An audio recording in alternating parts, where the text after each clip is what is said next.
Hello दोस्तों, subscribe कीजिए doctor Ranjit Kumar Singh IAS channel को और साथ ही साथ बेल आइकन को भी दबाइए अपने आईएएस की प्रिपरेशन को द बेस्ट करने के लिए।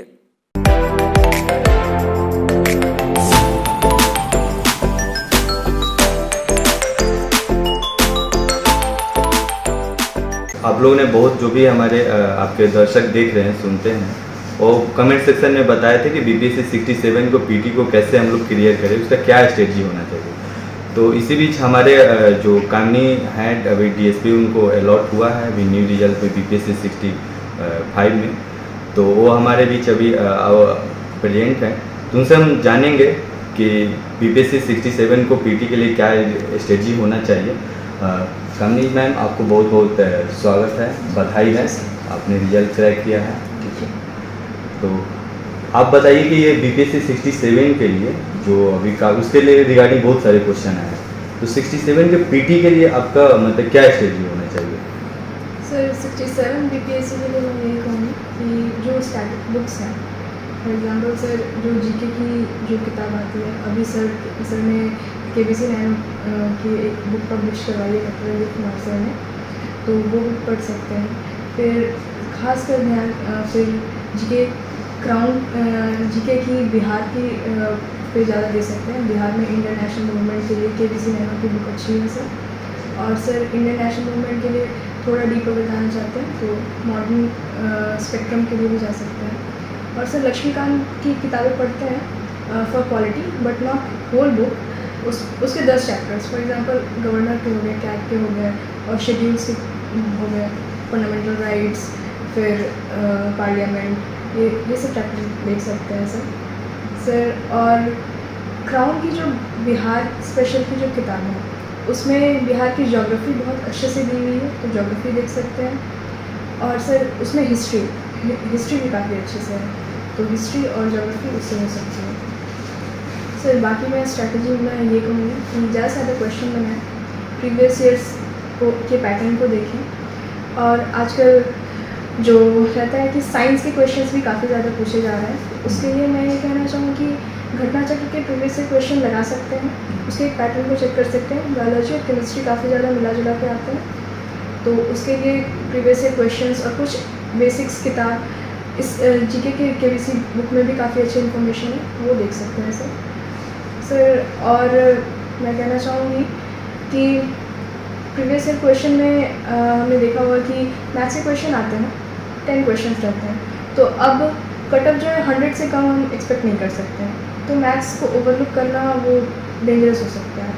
तो मैथ्स को प्रॉपर टाइम दें, मैथ्स इंपॉर्टेंट है इस एग्ज़ाम के लिए, उसकी प्रैक्टिस अच्छे से करनी होगी। एलिमेंट्री मैथ्स ही रहता है, 10 तक का ही रहता है, तो उसको प्रैक्टिस के थ्रू अच्छे से कर सकते हैं सर। बाकी तो प्रैक्टिस और करंट अफेयर की अगर कोई मंथली बुक पढ़ते हैं, जैसे कि प्रतियोगिता दर्पण हो गई या फिर जीके टुडे की हो गई, तो करंट अफेयर रेगुलर है, ये नहीं कि लास्ट टाइम में एक जगह करके फिर लास्ट टाइम उसको क्रैम करने की कोशिश करें, फिर वो दिमाग में रहता नहीं है।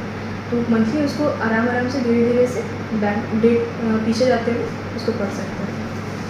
तो करेंट अफेयर का जैसे अब डिस्कस कर रहे हैं, तो करंट अफेयर को किस मतलब लास्ट मतलब कितना मंथ का एक एक्सपेक्टेड होना चाहिए? तो जैसे अगर बीपीएससी एक्सपेक्टेड है दिसंबर में करने का, तो पीछे अगर बढ़ते हैं तो फरवरी जनवरी तक जा सकते हैं। इससे ज़्यादा तो मुझे नहीं लगता कि रेलेवेंट रहेगा पढ़ना। Yes sir. तो इस ईयर तक मतलब कम्प्लीटली आपको 2000 अगर एक दिसंबर में होने वाला है तो पूरे इस ईयर तक का हम लोग को देखना पड़ेगा। Yes sir. ठीक है, तो जैसे और ये सब आपके डिस्कस जैसा बताया, अब लास्ट आपका मतलब अबाउट 2 मंथ के आसपास बचे हैं, अक्टूबर नवंबर दिसंबर टेंटेडली दिया है, तो मतलब 2 महीने का एक स्पेसिफिक मतलब डे कितना घंटा मतलब ये कितना ड्यूरे आपका दिन में ये सब स्टडी करें, 70 दिन में मान के चलिए या 60 दिन का बचा है, तो उस शेड्यूल को कैसे आप मतलब डिस्ट्रीब्यूट कर सकते हैं? मैं घंटों के हिसाब से तो नहीं बताऊँगी क्योंकि सबकी अपनी एफिशिएंसी होती है सर। तो उसको अच्छे से प्लान आउट करें कि इतने दिन में मुझे हिस्ट्री का एक लमसम पोर्शन कंप्लीट कर लेना है। हिस्ट्री में मॉडर्न, मिडाइवल, देन फिर एंशिएंट में जाते हैं, तो वो शुरुआत के दिनों में हिस्ट्री से हम शुरू कर सकते हैं। साथ ही साथ हम करंट को साथ रख सकते हैं, करंट को बैकडेट भी करते हुए, क्योंकि लास्ट दिसंबर में पीटी हुआ है, तो इसलिए मैंने कहा कि जनवरी से हम पढ़ सकते हैं करंट, ठीक है। एंड देन सर उसके बाद मैप के थ्रू हम बिहार का ज्योग्राफी और फिर इंडिया की ज्योग्राफी, फिर वर्ल्ड के एक मैप का भी ओवरव्यू ले लेंगे। तो सर ये 70 दिनों में हम प्लान आउट करेंगे कि कैसे कैसे पहले हिस्ट्री, देन ज्योग्राफी, देन फिर बिहार स्पेशल, और फिर करंट तो साथ साथ में चलता रहेगा ऐसे से। ठीक है, ये तो अपने जो भी ये स्ट्रेटजी बीपीएससी 67 के आपने बताया, बहुत अच्छी बात बताया। अपार्ट थोड़ा सा प्रिपरेशन के लिए ये एग्ज़ाम के आपको कुछ क्वेश्चन पूछेंगे कि जो मतलब प्रिपरेशन होता है सिविल सर्विस का, ठीक है, तो कब से मतलब शुरू करना चाहिए? मतलब आपका स्कूलिंग टाइम से शुरू कर देना चाहिए, या आपके जैसे मैट्रिकुलेशन 12 के बाद ही बच्चों लोग को मतलब पेरेंट्स गाइड करते हैं कि आगे किस सेक्टर में जाना है? अगर ये सिविल सर्विसेज के एग्जामिनेशन के बारे में बात करें, अगर ये वेल प्लान्ड है कि 10th के टाइम में ये अगर हाँ मुझे यही करना है तो कर सकते हैं, 10th से ही कर सकते हैं, क्योंकि उसी टाइम में बेसिक्स बुक्स को आगे हमको एक जगह करके पढ़ना होता है। लेकिन क्या होता है कि हम देखते हैं कि एग्ज़ाम्स में इंजीनियर्स काफ़ी ज़्यादा अपेयर होते हैं, तो लोग इंजीनियरिंग अपने कॉलेज के टाइम में भी पढ़ते हैं, अपने प्रोफेशनल कोर्सेज के टाइम में भी पढ़ते हैं। 10th and 12th is well good, अगर आप उस समय से कर सकते हैं, आप उस समय से डिटरमिन्ड है कि हम करना चाहते हैं तो करें। कॉलेज के दौरान से हम इस एग्ज़ाम को सीरियसली ले सकते हैं सर, क्योंकि मैं भी कॉलेज के दौरान से मैं प्रेजेंटली मैं तैयारी भी कर रही थी और कॉलेज में भी थी, तो वो हाफ करके हम प्लान आउट कर सकते हैं कि कैसे इस एग्ज़ाम में भी अच्छे से करना है एंड कॉलेज में भी। ठीक है, तो ये कॉलेज के टाइम से जैसा आप बता रहे हैं, तो मतलब बहुत सारे ये होता है कि साइंस वाले जो स्टूडेंट होते हैं जब वो ऑप्शनल सेलेक्ट करते हैं तो फिर वो डिफरेंट मतलब साइंस वाले आर्ट्स भी सिलेक्ट कर लेते हैं। तो थोड़ा सा ये जानना चाहेंगे ऑप्शनल का मतलब डिफरेंट चूज करने की क्या पता, आपने कौन सा ऑप्शनल रखा है? सर मैंने एंथ्रोपोलॉजी ऑप्शन रखा है। अच्छा, और आपका ग्रेजुएशन किस स्ट्रीम से था? सर मेरा ग्रेजुएशन जूलॉजी ऑनर्स था। जूलॉजी से, तो मतलब सिलेक्शन करने का कुछ मतलब चूज करने डिफरेंट आपका एंथ्रोपोलॉजी लेने का मतलब? Sir anthropology well and good, ये जूलॉजी से काफ़ी मिलता था एक पेपर है, ये ह्यूमैनिटीज़ में आता है, फिर भी इसमें जूलॉजी के काफ़ी कॉन्सेप्ट यूज़ होते हैं, तो मुझे काफ़ी ज़्यादा हेल्प मिला जूलॉजी से। और सर ये जूलॉजी मैंने आगे की एंथ्रोपोलॉजी आगे के एग्ज़ाम्स में को ध्यान में रख के रखा था। ये यूपीएससी में भी काफ़ी वेल स्कोरिंग है, इसके मटेरियल्स हमें अवेलेबल हैं, गाइडेंस अवेलेबल है, तो इन सब चीज़ों को भी ध्यान में रख के एंथ्रोपोलॉजी रखा है। और लोग, मैं ये एक सजेशन दूँगी कि अगर ग्रेजुएशन में आपने डिसाइड किया है तो स्विच कर सकते हैं सब्जेक्ट। ठीक है, अच्छा, ये अभी काफ़ी चल रहा है इशू की लैंग्वेज का काफ़ी मतलब ये है लोचा है आपका यूपीएससी और बीपीएससी में, तो मतलब इंग्लिश मीडियम वाले ज़्यादा सिलेक्शन हो रहा है कंपेयर टू आपका हिंदी मीडियम, तो इसके आप पे मतलब किस तरह से आप देखते हैं? Sir Bihar public service commission में तो मैंने रिजल्ट्स देखे हैं एंड इसमें तो 50-50 मैंने देखा है। इंग्लिश वाले आगे आ रहे हैं, लेकिन ट्रेडिशनल वे में जो हिंदी चल रहा था उसमें भी काफ़ी रिजल्ट्स हैं। हिंदी एक स्कोरिंग हिंदी में क्योंकि रिसोर्सेज अवेलेबल थे तो लोग हिंदी ऑप्शन ऑप्ट कर रहे थे, लेकिन अब यूपीएससी से लोग बीपीएससी पे भी आ रहे हैं तो इंग्लिश में भी अच्छी स्कोरिंग चल रही है। और प्लस इसमें एक पेपर भी होता है हिंदी का, एक पासिंग पेपर होता है जो कि हमारे हिंदी के नॉलेज को ठीक ठाक से टेस्ट कर लेता है। तो language Bihar public service commission के लिए तो उतना बड़ा बैरियर नहीं बन रहा है सर। हाँ, ये आपने बताया कि बीपीएससी के लिए उतना मतलब चैलेंजिंग नहीं है लैंग्वेज का, लेकिन यूपीएससी में काफ़ी ये सब अभी चैलेंजिंग हो जा रहा है हिंदी मीडियम के बच्चों के लिए। ये अब बताया कि हमने सुना है, जहाँ तक देखा है आपने एलएलबी भी किया है, ये पटना लॉ कॉलेज से आप कर रहे हैं, तो एलएलबी मतलब आपका सिविल सर्विस साथ में प्रिपरेशन कर रहे थे या फिर मतलब अब जब एलएलबी में एडमिशन लिया तब ने आपने कब मतलब स्टार्ट किया था? राइट आफ्टर द ग्रेजुएशन मैंने फॉर्म भरा था यूपीएससी, मैंने उसी साल एलएलबी में एडमिशन लिया था। एलएलबी जो मैं डिग्री कर रही थी तो वो काफ़ी हेल्पफुल है, साथ में कॉलेज भी चल रहा था, साथ में प्रिपरेशन भी चल रहा था, टीचर से काफ़ी योगदान रहा, उन्होंने भी एनकरेज किया, उन्होंने ये नहीं फोर्स नहीं किया कि यू आर डूइंग एलएलबी तो ये सब क्यों, उनको अच्छा लगा, काफ़ी ज़्यादा टीचर्स का भी सराहना रहा इसमें, योगदान रहा इसमें। अच्छा, एक चीज़ और जानना चाहेंगे, आपने जैसे कि बीपीएससी में ये किया है तो मतलब आप सिविल सर्विस में आप ये किए हैं, जॉब को प्ले करते हैं, तो मतलब जब एलएलबी कर रहे थे तो आपका ये नहीं था कि मतलब हम आपका जुडिशरी से लोगों को मतलब अब सर्व कर सकते हैं, जुडिशरी में मतलब नहीं जाने का क्या है जबकि कोर्स आप कर रहे हैं? मेरे सीनियर्स काफ़ी ज़्यादा जुडिशरी में निकाल चुके हैं। टॉपर हमारे कॉलेज से थी लास्ट टाइम। तो ऐसा तो था कि कभी जुडिशरी में आए तो फिर उसके एग्ज़ाम्स भी देंगे, क्योंकि ये सिविल सर्विसेज एक कॉमन एग्ज़ाम हो जाता है। जीएस सारे एग्ज़ाम्स में पूछे जाते हैं, उसी दौरान ये सब एग्ज़ाम्स दे रहे थे, तो ठीक है। जुडिशरी से पहले ही निकल गया वेल एंड गुड। टीचर्स ने भी काफ़ी ज़्यादा सपोर्ट किया कि नहीं अच्छी बात है कि हमारे कॉलेज से ऐसा हुआ।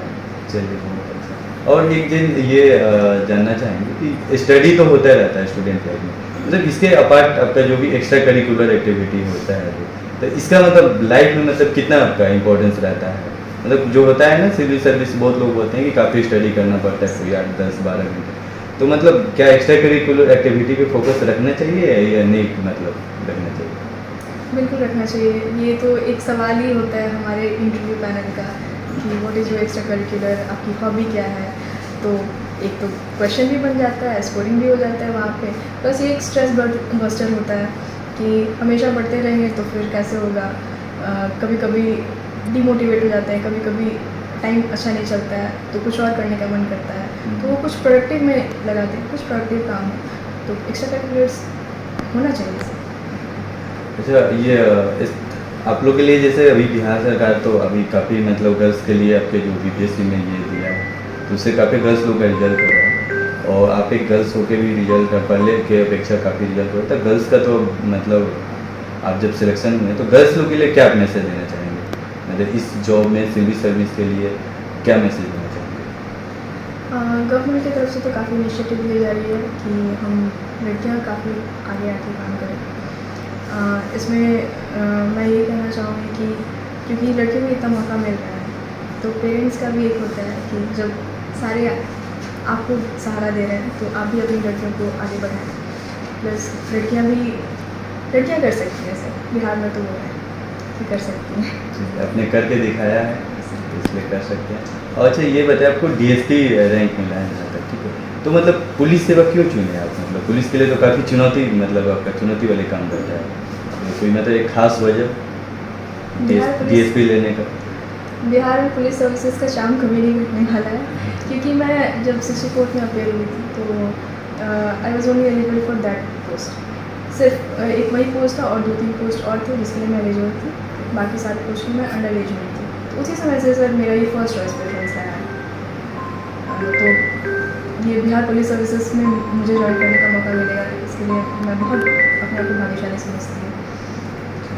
तो ये चलिए आपने ये सब चीज़ें बताया, थोड़ा सा कॉलेज लाइफ के बारे में अगर आप हैं तो बता सकते हैं कि एक होता है ना स्टूडेंट की काफ़ी मतलब अब आप पटना यूनिवर्सिटी से बिलोंग करते हैं तो वहाँ का मतलब अदर यूनिवर्सिटी से मतलब किस तरह से देखो वहाँ के थोड़ा सा एजुकेशन पे फोकस, या फिर आप अपने कॉलेज लाइफ के बारे में बता सकते हैं? सर क्योंकि प्रिपरेशन के टाइम में थोड़ा सा कॉलेज लाइफ थोड़ा सा सोशल कम थी मैं, क्लास करना और फिर ज़्यादा इन्वॉल्व नहीं होना ये सब रहा है, बट मेरे फ्रेंड्स मेरे टीचर्स उनका काफ़ी ज़्यादा सपोर्ट है। सब जानते थे कि प्रिपरेशन फेज़ में है तो वो लोग उन लोगों ने काफ़ी साथ दिया। कॉलेज एंड प्रिपरेशन साथ में चल सकता है, अगर हम करना चाहें तो ज़रूर प्लान आउट अच्छे से करना होगा। अगर 3 साल का कॉलेज है तो हम अच्छे से उसको स्टार्ट से ही प्लान कर लेंगे कि कब क्या करना है। एग्ज़ाम्स के टाइम में अगर कॉलेज एग्ज़ाम्स है तो एग्ज़ाम्स के टाइम में एग्ज़ाम्स की पढ़ाई, बाकी टाइम अपना प्रिपरेशन चलता है। चलिए, तो ये हमारे कामनी थी जो अभी डीएसपी मिला है इनको, और बीपीएससी 67 के बारे में बच्चों को बताया किस तरह क्या स्ट्रेटजी होना चाहिए, इतने कम समय में क्या क्या सारी चीज़ें बता दी, कौन से बुक पढ़ना, और अपनी कॉलेज लाइफ के बारे में भी और डीएसपी रैंक लेने का भी, और आपका एवरीथिंग आपने ये शेयर किया है, तो आपको ढेर सारी बधाई। अच्छा, एक आप बताइए कि दशहरा पूजा के आप मतलब क्या कुछ बधाई दे दीजिए। सभी को बहुत बहुत बधाई। दशहरा आज विजयदशमी है तो सभी इंजॉय करें।